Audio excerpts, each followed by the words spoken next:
In these times, all we need is something satisfying, hearty, and delicious. And what better way than to have a nice bowl of curry stew? Here in the Caribbean, we celebrate our rich and diverse heritage every day in every pot. The story of our shared experiences is told in every bite of our favorite dishes. Join us as we explore Caribbean cuisine, where every dish is simply local.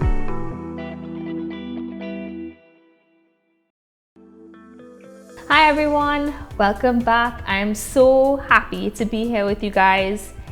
Let's face it, it's been rough. It's been quite a couple of weeks, it's been quite a couple of months, but I'm so grateful to be here with you guys. I'm grateful to be able to share a new recipe to y'all that hopefully brings a smile to your faces and makes your tummy smile too. So today we're making curry stew, chicken and peas with dumplings. It's gonna be so delicious, it's so easy. You pretty much could have everything in your pantry ready to go. So we're just gonna jump in and get started. So right now I'm going to make the dumplings first. So I'm gonna be using some of this Cuisine all-purpose flour. I'm just gonna take 1 cup of flour because I'm not cooking for a huge crowd. If you want to up this recipe, you just up the ratios as follows.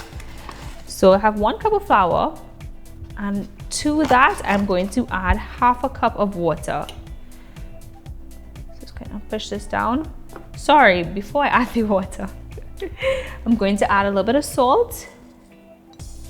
I'm just going to add a little bit of Cuisine genuine demerara brown sugar. Sugar is optional. I like to add a little sweetness to my dumplings, so I threw that in there. So yes, we have 1 cup of Cuisine all-purpose flour, a little bit of sugar, a little bit of salt, and then to this I'm adding a half a cup of water. So that's sort of the ratio for dumplings. You do half a cup of water for 1 cup of flour. If it's 2 cups of flour, 1 cup of water, so on and so forth, okay? I'm just gonna stir this with a spoon until I could no longer stir it with a spoon. And then we're going to graduate to this clean surface and to my clean hands. And we're gonna give this a gentle knead. So I'm gonna push some of this up around. All right, so I think I am done with my spoon now. I'm going to take some excess flour here, put a little bit on the board, and I'm just going to give this a gentle knead just so it's smooth. Develop a little bit of gluten within the dumplings so that when we boil it, it doesn't just, fall apart and disintegrate. So I'm just going to give this a quick push. So how have you all been doing? I hope everybody's well. And remember, in this time, it's okay to just be a little, in your feels. But a really good way to come out of your feels, when you're ready, is to make something delicious for yourself and for the ones you love. Let's just talk about curry stew real quick. It's, first of all, so delicious, and it's kind of like, in certain ways, the epitome of Trinidad, right? I mean, we have many cultures, but it's such a great fusion dish. And it complements the sweetness and that little zing of spice from the curry and the brown sugar. It's the best. And when you get a good curry stew, you just feel good. You feel good.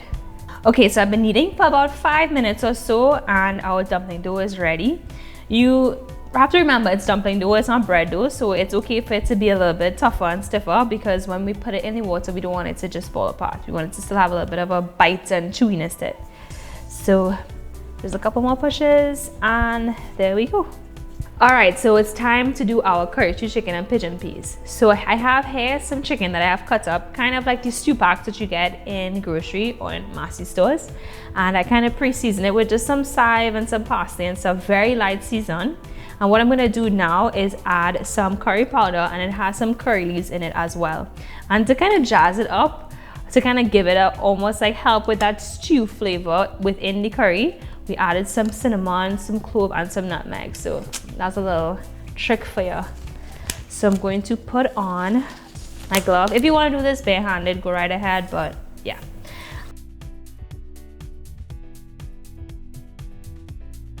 Okay y'all, so I have my chicken has been coated in the curry powder and all these other little spices. Now it's time to throw it in the pot. So I have my Cuisine soybean oil. I'm just going to put just enough to coat the base of the pot. So we're letting our oil heat up. And remember y'all, it's stew chicken. Everybody has their different techniques and times they add in stuff, and this is how I like to do it and how it works for me, and I think it pretty tasty and delicious. But if you have your own way of own sequencing, go right at it. So next we're going to add some our cuisine genuine demerara brown sugar, and you all know the timing. You have to let this get nice and brown and bubbly. Already our sugar is starting to melt. All right, so we're getting close to the point where it's getting nice and frothy. All right, so you want to make sure you're in a well ventilated area and just throw all the chicken right in.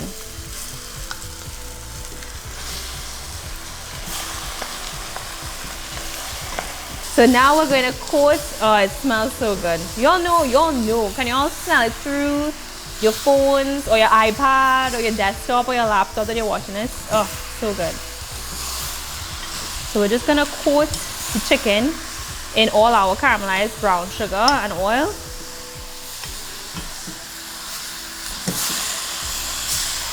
And I know my producer, he only likes breast meat, so I made sure I got some cut of breast for him too. And he's giving me a thumbs up right now.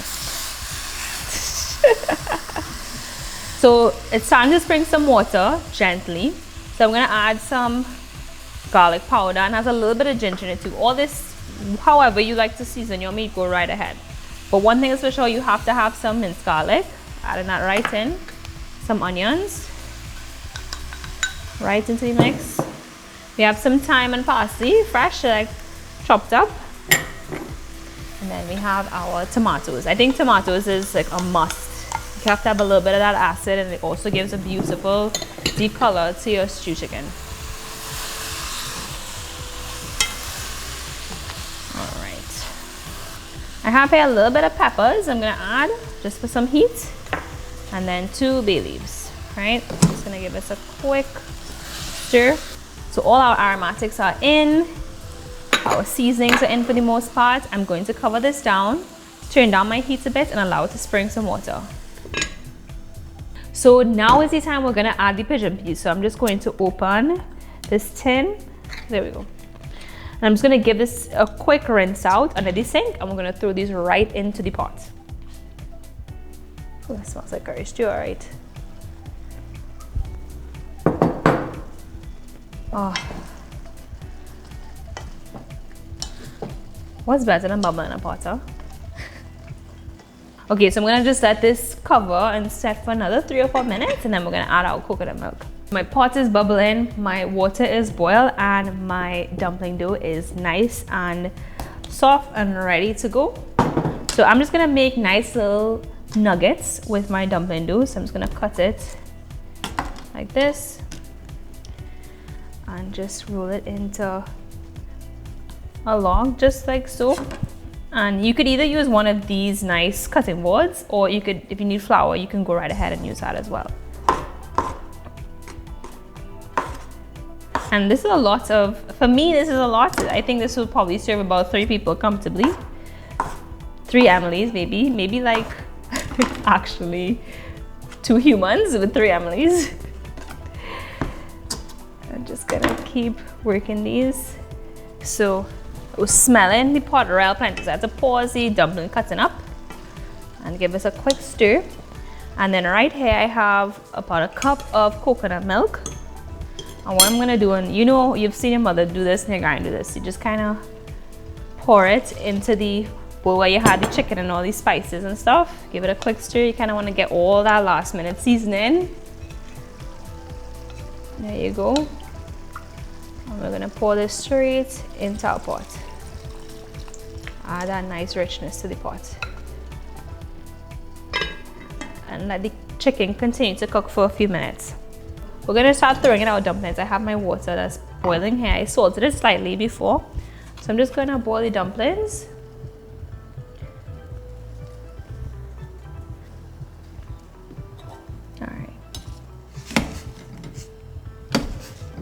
So our dumplings have risen to the top, and then even after that I like to give it like an extra 2 to 3 minutes to make sure the inside is fully cooked. I'm just gonna take this out, and I have my handy dandy spider so it drains automatically. Your good kitchen tools will change your life, you know. So I had the pot uncovered for about 5 minutes or so, and our curry stew with pigeon peas and chicken real thicken up. So it smells so delicious, and you really get that nice richness from the coconut milk coming through. I have my dumplings right here ready to go. They're so cute. I like to make it like this. However you want to make your dumplings, go right ahead.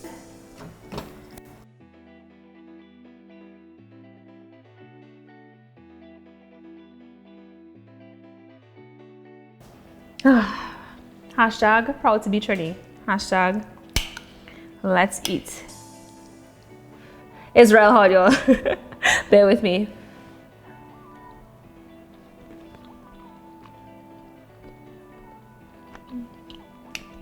Oh yeah. Oh yeah. So delicious. Simple. Affordable. But does the trick every single time. Curry stew, pigeon peas, chicken, boom.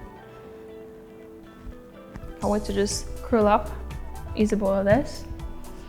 I know I shouldn't sleep right after, but I might just do that. But my tummy will be very happy. So before I dive right back into this, special thanks to our friends at Cuisine for sponsoring this video. Cuisine products can be found at all Massy stores nationwide. And until next time, everybody, please stay safe, wash your hands often, give way to others, be patient, and I will see you next time. It's always, always, always a pleasure having you guys with me. And until then, bye.